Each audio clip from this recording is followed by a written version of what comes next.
Depois desses 3, nós vemos que são trabalhos, nós temos já 5. Essa é a chamada yoga externa. Bhariranga é o nome de uma yoga para a organização, o ordenamento dos veículos da saúde para um trabalho estabelecido ser produtivo. E é um trabalho grande o que vem daí para frente. É o trabalho voltado especificamente para a meditação e a percepção. É dada muita importância à questão mental na tradição da yoga, pois o universo é mental. A percepção dele é mental. Nossas reações, nosso mundo, a construção do mundo em que vivemos, ela é mental. As relações com tudo e todos passam pela percepção da realidade e essa percepção é mental. Então a mente universal em operação no mundo coloca sua, vamos dizer assim, manifestação, sua objetividade. E a relação nossa com esse mundo e com todos e com a vida passa pela percepção mental. O conhecimento genuíno, a sabedoria, a percepção fundamental transcende o mental. Mas a yoga se cuida de trazer saúde para a percepção mental, para que daí para frente o ser seja capaz de perceber com toda plenitude e possibilidade as realidades inerentes à vida como um todo, seu papel, o papel no mundo, o papel no universo, encontrar a sabedoria genuína. E aí nós temos então 2 estágios já. O estado de saúde, aliás, o estado de não violência ou não sofrimento para o mundo, de perturbação, um estado de observar o lado bom da vida, as atitudes boas, e o lado de saúde, corpo, fisiologia, psique. Então nós temos 5 passos aqui. E aí passamos para o aspecto meditação, aspecto percepção, que a yoga dá bastante importância. O primeiro deles pode ser traduzido como concentração, dharana. É o ato ou a capacidade da mente de colocar-se em contato unidirecional com algum objeto de percepção que seja do seu interesse. E na tradição ocidental, a psicologia parece que prevê que a atenção é impossível de ser, ou a concentração mental é impossível de ser colocada em um foco só e permanecer parada ali. Na tradição oriental, a ideia e admite-se a possibilidade da mente ser colocada em um ponto, em um objeto de percepção, seja uma ideia, seja um pensamento, seja uma qualidade humana, uma qualidade espiritual, e ficar ali, e se permanecer. No máximo, permanecendo, andando no círculo que cabe àquela ideia, ou nos aspectos diferentes que cabem à ideia, o pensamento, a qualidade, etc. Então, a atenção, aliás, a energia colocada no domínio da mente, que é um macaco pulante de galho em galho, né? A gente comentava hoje, se vocês observarem o trabalho da mente ou a atividade mental, ela parece uma coisa assim desordenada, descontrolada, onde não temos o domínio ou a capacidade de definir e de ordenar aonde queremos manter nossa mente. Quando vemos um papo animado, divertido, se pararmos para olhar a sequência do encadeamento dele, nós vemos que um começa com um assunto, o assunto puxa um outro assunto do outro, o outro comenta uma experiência e a roda de assuntos não parou para ver um assunto só. Foi uma sequência encadeada de assuntos totalmente diferentes. Eu posso olhar um belo colar da minha irmã que está sentada aqui na frente. E desse colar eu lembrar que pérola bonita que tem nesse colar. Puxa, pérola, minha esposa tem que ganhar uma pérola porque o aniversário dela está chegando. E eu não posso esquecer, porque o meu casamento eu tenho que cuidar. Porque o casamento é uma coisa bacana, porque emocionalmente eu preciso de amor, preciso de ter uma estabilidade. Eu acho lindo quem está casado, até tanta idade. Puxa, e tem idade para casar, que coisa, né? Eu comecei com uma pedra e eu estou na duração de casamento. De um colar de alguém. O que tem a ver uma coisa com a outra? Nossa mente não faz assim? ela pula de galho em galho, descontrolada, e ela se diverte com isso. E você vai falando, observa uma conversa de roda de bar, observa uma conversa de pessoas que estão apenas, como se diz, jogando conversa fora. É uma associação constante, sem eixo nenhum, e piadas, e acasos, e que não tem algum eixo, alguma energia de estar num lugar e tentar entender o que é aquilo. Não gostamos, a mente não quer. Ela quer passear, ser ativa, pular, variar. É da natureza dela, o movimento da percepção e as variedades de experiências e contatos, etc. Na concentração, temos a capacidade de dizer, eu quero você, mente, aqui. A mente, na tradição oriental, é um dos sentidos. É ela que organiza os sentidos e os traduz em termos de percepção. O olfato, ou a audição, ou a visão, passam pelo princípio mental para serem traduzidos em experiências e em percepções. Então a mente é um dos nossos sentidos para a tradição oriental. E ela deve ser colocada sob domínio. Pois como diziam os teósofos, eu não sei dizer a citação perfeitamente, mas a ideia é a seguinte, uma mente não dominada é o pior dos feitores. Vai dominar você com uma forma cruel. Mas uma mente dominada é o mais fiel e efetivo dos servos. Ela é um instrumento valiosíssimo e tem poderes incomensuráveis que existem na tradição da yoga, mas que não vamos entrar na capacidade milagrosa que os yogis têm e que a gente acha que é milagre, mas é apenas leis da natureza não conhecidas. Todo mundo que conhece uma lei usa e nós somos capazes de voar, de ter rádio, de estarmos online. Se uma tribo indígena que nunca viu internet olhar o que a gente faz hoje vai dizer isso é milagre. Mas milagres não existem. O que existe são leis desconhecidas. Bom, se a concentração ela é bem eficaz, aprendida com perseverança e desapego, como é dito na tradição da yoga, a mente é difícil de ser dominada, mas com perseverança e desapego é possível dominá-la. E ela pode estar então focada, mas de vez em quando ela sai, ela volta, ela vai para lá, ela volta, mas já é concentração. Sem concentração eu estou indo embora sempre, nunca parando num ponto. Na concentração eu já paro num ponto, posso sair, mas eu volto para cá. Sair de novo, volto para cá. E assim vai diminuindo o número de distrações que acontecem no período em que eu me proponho a colocar a mente em algum ponto, em algum objeto.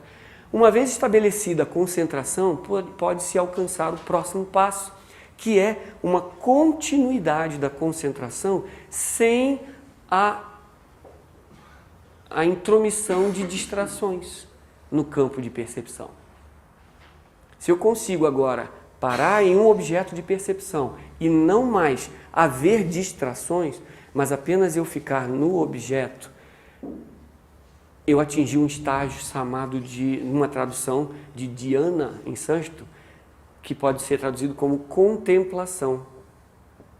É o estado em que há a concentração, na concentração existem distrações ainda, mas nós voltamos.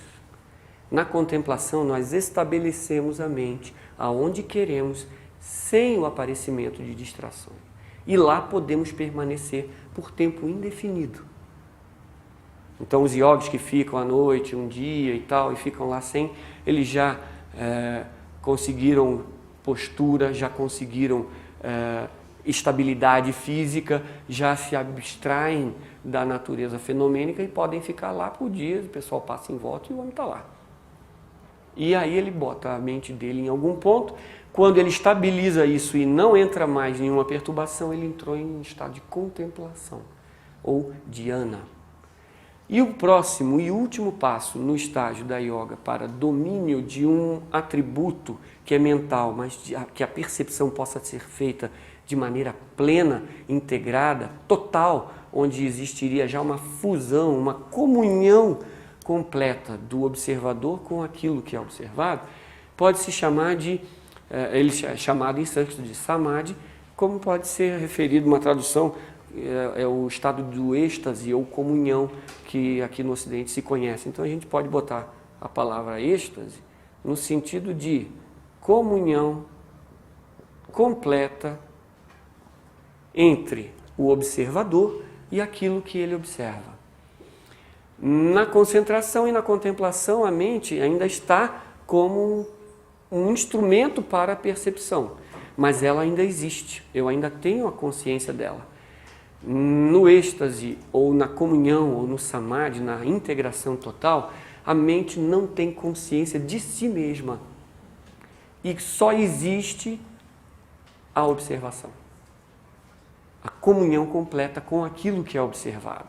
Esse é o estado mais elevado da meditação na tradição da yoga. Um estado de perfeita comunhão e integração onde não existe essa separação entre algo que observa e aquilo que é observado. É um estado elevadíssimo que, colocado esses 3 estágios, que são uma continuidade do outro, aperfeiçoamento do outro, o yogi pode colocar esse processo, aqui chamado de samyama, que é pegar a mente e parar e observar um determinado assunto, um determinado objeto e entrar na essência fundamental dele. Essa percepção agora aguçada, inteira, profunda, que abre o caminho da ilusão no concernente ao objeto e permite uma comunhão direta, plena com a realidade subjacente ao fato observado, é o estado do yogi que alcançou, através da estrutura toda em sintonia e da mente como um servo eficaz, um instrumento capacitado, afiado, profundo, com um corte bem afiado, ele discernir e entrar na essência das coisas. É dito que o yogi, quando senta e vai examinar a violência, ele se levanta dali e a violência está resolvida para ele. É impossível agora ele ser violento, pois ele resolveu. Ele aplicou o samyama na violência, por exemplo. E assim para várias coisas. E isso aqui faz milagres que são previstos na tradição da yoga, como os milagres que os yogis fazem.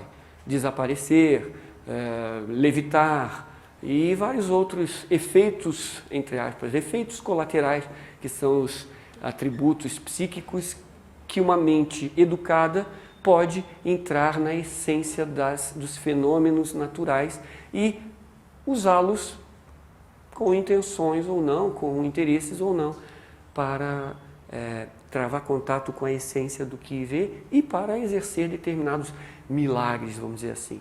Mas o que interessa aqui para a yoga é a comunhão com a vida, com a divindade, com a essência de tudo que habita em nós. E aí o samadhi, ou o êxtase, é a comunhão dele, e a comunhão perfeita seria aquela que Jesus falou, né? Eu e o Pai somos um, ou então eu e a vida somos um, eu e a natureza somos um, e assim por diante. Podemos então fazer uma integração, uma comunhão, uma absorção da própria natureza, e essa natureza se revelar em sua plenitude, em sua beleza, em sua grandeza, e o yogi ser chamado de um iluminado, pois a vida através dele é brilho puro. A mente, ela é comparada como, já comparou-se como um espelho que acumula pó. Ela reflete a realidade, mas ela acumula pó. E o trabalho do discípulo, né, do buscador espiritual, é estar constantemente limpando a superfície da mente para que ela reflita, sem distorções, a realidade. Outro exemplo que é utilizado é o do cristal. Ela é como um cristal e que, quanto mais límpido, mais translúcido, ao ser colocado em uma superfície colorida, por exemplo, o cristal toma a cor do tecido com o qual entra em contato, por exemplo. E às vezes não se vê nem o cristal, mas só vê a cor. É o estado de samadhi. A mente cristalina desobstruiu-se de impurezas, de coisas que impedem a percepção, limpou, lapidou-se completamente e tornou-se um cristal translúcido. Aí ela às vezes nem aparece quando colocada ante um anteparo colorido. O cristal toma a cor do anteparo e ele praticamente some. É o estado de samadhi, onde a mente não tem nem mais consciência de si mesma como observadora. E ela apenas reflete o observado. É um estado elevadíssimo de percepção. Podemos entender agora a questão da yoga como um trabalho regular, científico, testado, comprovado por milênios, pelos yogis, pelos místicos, pelos sábios, através da história da humanidade, como uma ferramenta maravilhosa para limpar a nossa natureza de percepção, para podermos ser íntegros, pois quando percebemos a coisa como ela é, a nossa ação posterior é sadia, harmônica, sábia. O ato de ver é a solução para uma ação correta. Quando não vemos, não podemos agir. Se o médico não sabe qual é a doença, ele não pode curar. Se vemos o que é que está acontecendo no organismo, aí sabemos o que podemos ou tentamos fazer. E aí a cura pode se dar. Mas enquanto tivermos obstáculos que impedem a percepção, a nossa ação será correspondente ao tamanho da nossa ignorância, né? Uma ação ignorante é uma ação conturbada, conflituosa, sofrimento certamente virá e assim por diante. Uma visão clara, uma percepção correta da realidade de qualquer circunstância ou de qualquer coisa traz uma ação correta por consequência. Yoga também foi definida como habilidade na ação. Quem é capaz de ver é capaz de agir.